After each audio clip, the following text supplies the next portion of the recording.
दरम्यान संत ज्ञानेश्वर महाराज पालखी सोहळा फलटणमध्ये मुक्कामी आहे। फलटणचे स्थानिक नागरिक या दिवसाची अत्यंत आतुरतेने वाट पाहत असतात। इथले स्थानिक नागरिक सागर चोरमले लग्नानंतर पहिल्यांदाच वारीचं स्वागत करतायत। त्यामुळे चोरमले पती पत्नी खास तयारी करून माऊलींच्या स्वागतासाठी पोहोचले। त्यांच्याशी बातचीत केली आमचे प्रतिनिधी प्रशांत सागवेकरांनी। माऊलींचा पालखीचा मुक्काम आज फलटण नगरीमध्ये आहे। माझ्याबरोबर सागर चोरमले आहेत, जे या ठिकाणचे स्थानिक आहेत आणि दोघंही पती पत्नी, नवीनच लग्न झालेलं आहे आणि त्यांनी देखील माऊलींच्या स्वागतासाठी जोरदार तयारी केली आहे। आपण पाहतो आहोत। स्वागत आहे तुमचं दोघांचं जय महाराष्ट्रामध्ये। फलटण नगरीमधले तुम्ही स्थानिक आहात, कशा पद्धतीनं ही परंपरा आहे फलटणमध्ये माऊलींच्या पालखीचं स्वागत होत असतं? आता ही जी परंपरा जी आहे ना, ते खूप वर्षापासून आहे। आमचा तेव्हा जन्म पण त्यावेळेस नव्हता आणि हे वारकरी संप्रदाय म्हणजे ज्याप्रमाणे हे त्यांचं जे सगळ्यात जुनी जी ही आहे, काय त्याला म्हणतात, परंपरा, ते सगळ्या संस्कृती जुनी फक्त इथं वारकरी समाजामध्ये टिकून आता सध्याला आहे।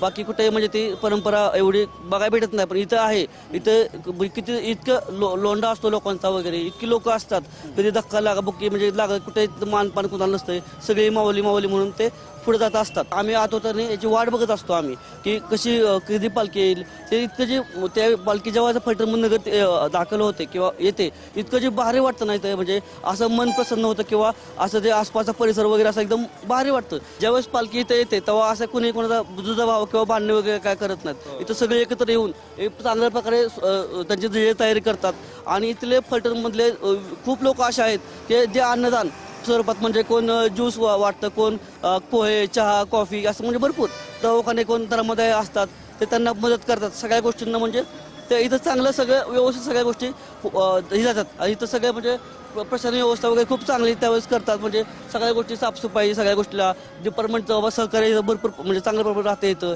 समाजाचे कार्यकर्ते इथं सगळे रांडवलं उतरतात। इथं कोणी मान पण नसतो। इथं कोणी जे मोठे मोठे जे हस्ती आहेत, लोक जे असतात, पुढारी वगैरे, ते सगळे इथं खालच्या तळाला येऊन ते सगळ्यांना वाटप वगैरे करतात। एक चांगल्या प्रकारे त्यांचे एक स्वागत करतात। तुमचं आता नवीनच लग्न झालंय, लग्न झाल्यानंतरची ही पहिलीच वारी आहे का? ही दुसरी वारी आहे। लग्न झालं तर मग म्हणजे आता दुसरी वारी एक पहिली वारी झालते, पण त्यावेळेस मला लग्न झालं तर तेवढं म्हणजे इथं बाहेर मिळालं नाही, त्यावेळेस भेटलं नाही। आता कसं जरा निवांत झाले, सगळं सेट झाले, ओके व्यवस्थित। आता सगळ्या गोष्टी हळूहळू म्हणजे बघा, तुमच्या पत्नीलाही विचारूया, तुमची पहिली वारी आहे तुमच्या सासरमधली, कसं वाटतंय तुम्हाला? छान वाटते। खूप छान असं वातावरण सध्या फलटणमध्ये आपल्याला बघायला मिळतंय। हा जो मार्ग आहे हा सगळा वारी मार्ग आहे। तुम्ही पाहताय आमच्या मागून सगळ्या दिंड्या या चाललेल्या आहेत पालखी तळाच्या दिशेनं आणि पालखी तळावरती पालखी येते, त्या ठिकाणी स्वागत होतं फलटण नगरीच्या माध्यमातून आणि मग या ठिकाणीच हे सगळेजण दिंड्या, वारकरी हे सगळेजण वास्तव्याला असतात। धन्यवाद सागर, तुम्ही आमच्याशी बोललात त्याबद्दल। या दोन्ही जोडप्यांचं अभिनंदन आपण करूया आणि त्यांनी खूप छान पद्धतीनं आज स्वागताची तयारी माऊलींच्या या ठिकाणी केलेली आहे। कॅमेरामन नित्यानंद नाईकसह मी प्रशांत सागवेकर, जय महाराष्ट्रासाठी फलटणमधून।